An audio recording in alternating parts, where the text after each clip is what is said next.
Now let's discuss this further with Attorney Walter Alava, spokesperson of the National Council on Disability Affairs. Good morning, Attorney. Good morning, sir. Good morning, ma'am. And good morning po sa lahat. Alright, thank you for joining us. Let's get right to it. No? Can you explain po paano gumagana itong Unified PWID system? Okay po. Na-develop po yung yung Unified Persons with Disability Identification System po through parang kasi diba may emergency. So dun sa emergency na yon, because of the fake IDs, naghanap po tayo ng isang verification system. Now, paano siya gumagana? So, yung ID po is lahat po mayroon siyang mga fields. May mga data fields yung ating mga persons with disability. So, need po i-upload yung mga data fields nila. And then dun sa requirements na data fields na yon, parang i-verify ng ating mga different local government units through the Persons with Disability Affairs offices. Now ngayon, yung pag-verify nila, they will be issued a digital ID. And then yung digital ID nila is mapapasa po dun sa portal natin, dun sa website natin, para pwede na po siyang i-verify. Yung digital ID po, meron po siyang QR code na verifiable to our system. Okay, so paano po makaka-avail yung mga legit na meron pong kapansanan? Because we all know naman po, naging issue po talaga ito dahil ang dami po nagkalat yung mga fake PWD IDs. Yes po. As of the moment po, nasa pilot testing tayo, 'di ba? So nasa study stage siya. So for the information lang po siguro sa lahat is nasa status quo pa rin yung mga identification cards nila na ginagamit. Now, with respect to the Unified ID po, yung mga yung mga persons with disability talaga natin, mga authenticated na persons with disability natin is pupunta lang po sila sa kanilang mga PDAW offices or sa LGUs nila para po magpa-upload sa kanilang mga data fields para po makakuha sila ng digital ID nila. Yung PDAW office na yan, yung Persons with Disability Affairs Office na yan, meron din po silang kasama na kapartner na medical doctor to assess yung isang tao kung talaga siya ay may PWD. Especially, I'm talking about yung mga invisible yung kanilang disability. Very good question, Mama. There are two types, there are two categories of disability po kasi, 'di ba? The apparent and unapparent, nakikita at hindi nakikita. With respect to the doctors po, prior to going to the prior to getting their IDs, kukuha po sila ng mga ng disability certificate. So, for our new applicants po, need po talaga nila na magbigay kasi syempre kailangan din nila ng file. But for the re-applicants natin, yung sa mga nagpapa-renew ng kanilang mga identification cards, hindi na po kailangan yung sa apparent kung nakikita. Yes. Yes po, kasi syempre 'di ba, parang kitang-kita mo. But with respect to the mga non-apparent, need po talaga nila magbigay ng medical certificate or disability certificate para po mabigyan sila ng disability certificate. But who will vet this certificate? Kasi yan din po yung isa sa mga nakikita natin na tama, no? Legit yung ID nila, pero yung requirements sa binigay nila para makuha yung ID na yun is fake. Based on our NCDA Administrative Order number 1 series of 2021, specific doctors for the specific disability po talaga ang mag-issue ng ating mga mga specialist po, specific doctors for that specific disability. Pero more importantly, Attorney, meron na ba kayong updated list ng mga registered disabilities? Kasi I understand may mga iba na akala nila pasok sila na with that disability, yung pala, it's still not accredited as a disability. Meron po tayo, sir. Makikita po natin sa Philippine Register for Persons with Disability, and nire-reflect din po natin yan sa ating website sa ncda.gov.ph Meron pong nilabas na bagong administrative order si DOH, but we are closely looking into kung paano siya i-implement kasi syempre yung sa AO there are challenges on how Yes, to implement it. But based on our website po, nandun pa rin po yung mga types of disabilities and makikita po kung ilan po yung na-register natin sa Philippine Registry for Persons with Disabilities. Pero mostly naman, Keep up. attorney, no, we are almost the same with the registered disabilities ng WHO. Hindi siya hindi siya parang registered with the World Health Organization. Okay, Meron po talaga tayo dito Sarili sa atin. natin. Opo, meron Okay. tayong approximately nasa mga 2.3, pumapalo sa 2.3 million na persons with disability under the Philippine Registry for Persons with Disabilities. All this registry po na nakuha natin was uploaded by all the LGUs na nag-issue ng mga identification cards. So, para these are...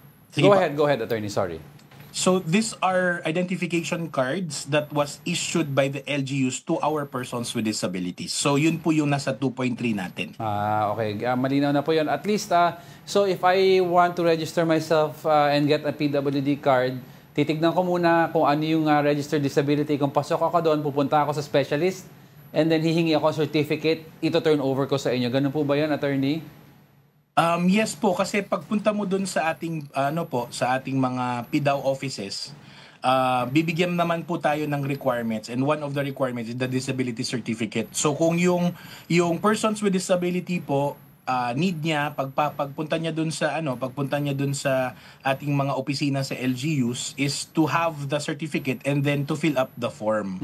And then pagka na-fill upan yung form, may issuean siya na identification card. But with respect to the unified ID po, kasi nga po nasa pilot stage tayo, nasa study stage tayo.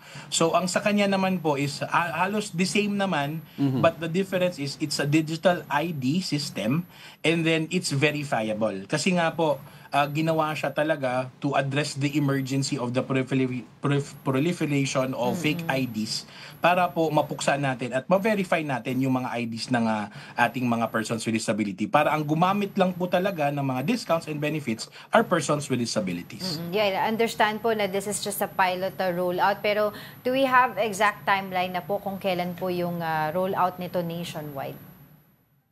As of the moment po, meron po tayong mga 30 plus LGUs na nag-signify for this one. And then we are waiting for the polishing and refinement of the system para po mai-test na natin sa kanila. And then hopefully po when everything is successful, we will be rollouting it sa buong Pilipinas na po. Okay. So Go ahead. So, paano po yung magiging information campaign natin dito pagdating po dun sa mga, to remind po, paalalahanan yung mga establishment, diba, na may bago na tayong ID na dapat nilang i-honor?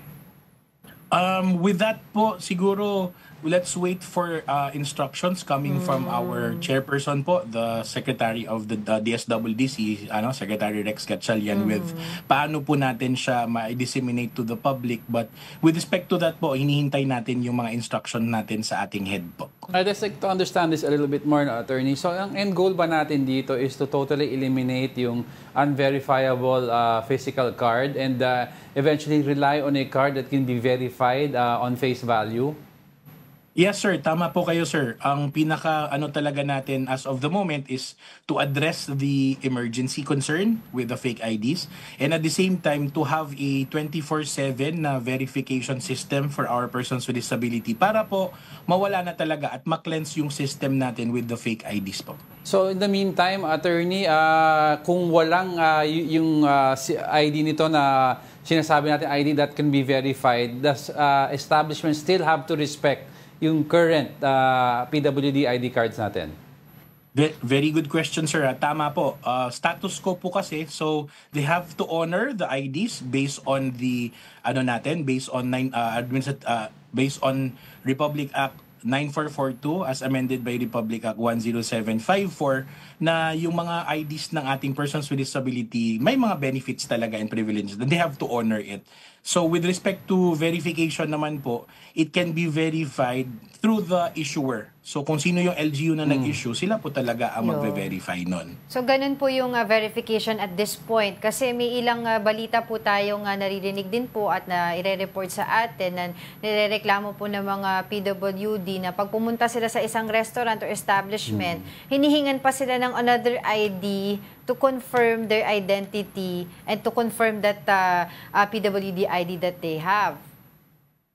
Tama po yun, Mama. It's a form of, it's a form of verification, but so long as they are not discriminated on how to do it. Kasi syempre naman po, they really have to present their identification cards kasi syempre ilalagay yung ID number nila for the for the receipts, 'di ba Right. po? So siguro it's another layer. Basta ipapaalalahanan lang natin yung ating mga persons with disability and our establishments to be nice, to be courteous.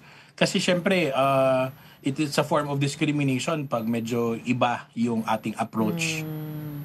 Paano, attorney, ko apparent anong ang disability niya, tapos claim niya meron siyang ID, hindi niya nadala pero may picture siya sa phone niya, na picturean ko naman, pwede ba itong gamitin muna in availing of the privileges? As of the moment po, may mga good practices tayo na inaalaw, but meron naman pong hindi. Pero syempre po, 'di ba? Talaga, parang physical ID. But mag-ano muna tayo, like parang siguro for some na nagbibigay talaga, that's a good gesture. Pero yung sa iba naman po na kitang-kita naman talaga, and then ang kailangan niyo naman is yung ID number ng persons with disability. So siguro po as a good gesture for our persons with disabilities, maayos po na kung pwede bigyan sila ng benefits nila under So kanya-kanyang kanya-kanyang adherence kung anong gusto nila gawin. Ang question, go ahead. No, I was wondering, perhaps, Attorney, if you can reiterate the benefits ng PWD ID na ito, just to inform also the public. Okay po. With respect to the benefits for our persons with disability identification cards based on Republic Act 9442 as amended by Republic Act 10754, meron po silang 20% discount and 12% VAT discount to services and to availing mga services. And then at the same time may 5% to prime commodities. So inaanyayahan natin yung ating public po na to provide the necessary discounts and privileges and benefits to our persons with disability kasi syempre po they really need this, especially yung sa mga medication nila, sa pang-araw-araw na mga expenses po. And for more info, attorney, they could check out ang website ng NCDA or DSWD? Yes po, they could always visit ncda.gov.ph. Andun po lahat po yung mga updates natin, or you could also visit us sa ating mga Facebook pages or social media accounts natin. Just search po National Council on Disability Affairs. Attorney, last on my end, I was wondering if ano na po ang ginagawa po ngayon ng NCDA regarding dun sa mga reported fake PWD IDs. Are they planning to file complaints to those involved dun sa producing ng fake IDs? With respect to that po, NCDA is always supporting and providing technical assistance to our PIDA offices na magsasampa ng mga cases. Especially naman po talaga pag i-go talaga ng ating mga persons with disabilities. That's why we encourage our persons with disability with respect to these fake IDs to report, and then to the public po to really report para po hindi maabuso yung mga yung mga benepisyo na binibigay for our persons with disabilities. With that, thank you so much for your time, Attorney Walter Alava, spokesperson of the National Council on Disability Affairs or NCDA. Thank you so much. Thank you po.